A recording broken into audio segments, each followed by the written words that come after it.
Արևային էներգետիկայի զարգացումը, էներգոարդյունավետ լուծումների ներդրումը չափազանց կարևոր են Հայաստանի էներգետիկ անվտանգության համար, երկիր, որը չունի էներգակիր պաշարներ։ Սեպտեմբերի 28-ին հայկական բարեգործական ընդհանուր միության կազմակերպած կանաչ զրույցներ հերթական քննարկման առանցքում այս թեման էր։ Habitat for Humanity Armenia հիմնադրամից Անդրեա Օհանյանն ասում է, որ մշակում են ծրագիր, որով Սպիտակ եւ Վայք քաղաքներում կջերմամեկուսացվի մոտ 45 շենք։ Սենց ծրագիրը շուտով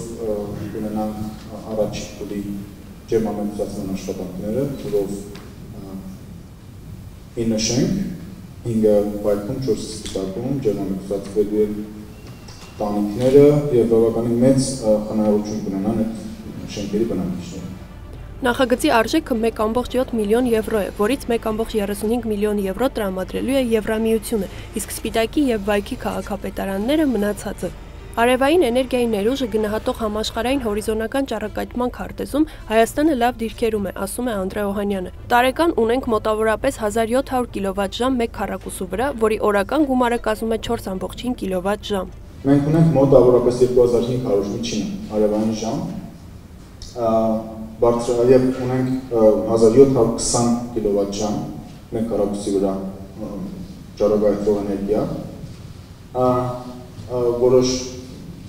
բնակավայրերում մինչև 1900 կիլովատ-ժամ մենք կարողանում ենք ստանալ արևային էներգիա։ Այսօր արևային էներգիայի արտադրության ոլորտում աշխարհի առաջատար երկրներն են Ամերիկայի Միացյալ Նահանգները, Իսպանիան, Չինաստանը, Գերմանիան, Իտալիան եւ Հնդկաստանը։ Աշխարհի ամենահզոր արևային էլեկտրակայանը գտնվում է Հնդկաստանում։ Այն Չարանկա սոլար փարքն է, որի հզորությունը կազմում է 214 մեգավատ, այսինքն Մեծամորի ատոմակայանի այսօրվա դրվածքային հզորության կեսից ավելի։ Չզարգացնել վերականգնող էներգետիկան Հայաստանը իրավունք չունի։ Հայաստանը ունի էներգետիկ վտանգվածության, այսինքն կախվածության 92%։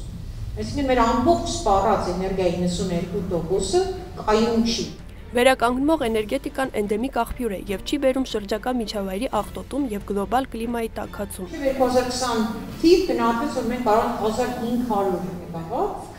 բերել գիգավատ ներողություն բերել տարեկան արտադրությունը, որը ներկայիս վերականգնող էներգետիկայի հնգապատիկն է։ Արևային էներգետիկայի զարգացման համար մայիսին Հայաստանի ազգային ժողովը փոփոխություններ կատարեց էներգախնայողության եւ վերականգնվող էներգետիկայի մասին օրենքում։ Օրենքի փոփոխությամբ բնակիչը կարող է դառնալ արևային էներգիա արտադրող եւ ցանցին վաճառող։ Էներգետիկայի եւ բնական պաշարների նախարարի տեղակալ Հայկ Հարությունյանը նշում է, որ ներկայում Հայաստանում ավելի տարածված են տաք ջուր արտադրող արևային ջրատաքացուցիչները։ Եթե մինչև 2014 թվականը ամբողջ Հայաստանում արևային էներգետիկայի հզորությունները 2 մեգավատ էին, ապա 2015-ի ավարտին արդեն 10 մեգավատ։ Փոխնախարարն ասում է, որ 2016-ի ընթացիկ մոնիտորինգը ցույց է տալիս, որ այդ թիվը կրկնապատկվելու է։ Աշխատելով կենտրոնական բանկի եւ դոնոր կառույցների հետ կարողացել ենք այնպիսի ֆինանսական պրոդուկտներ ստեղծել, որ հատուկ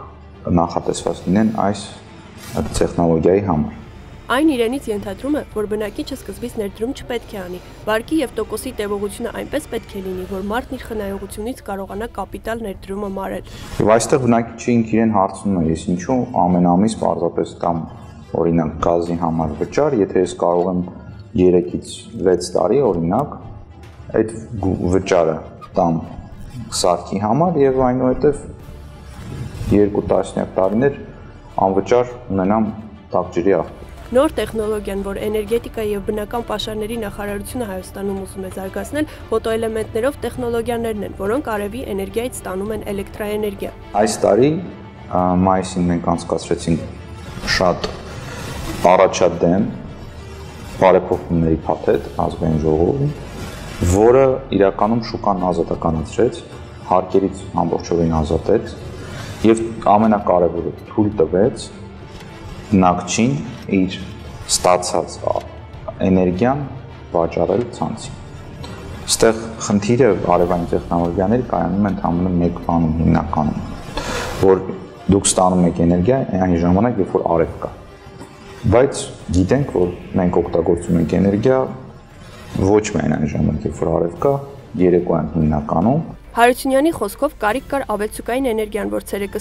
էր ինչ-որ միտեղ պահուստավորելու եւ այս նոր բարեփոխումներով, եթե բնակիչն ունենում է էլեկտրաէներգիայի ավելցուկ, տալիս է պահարկության եւ հետո վերցնում է երբ ցանկանա։ Ես ինքս այդ product-ի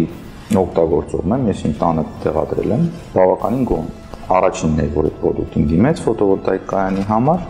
փորձեցի որոշակի օրինակ ծառայել եւ բոլորին վստահեցնել, որ սա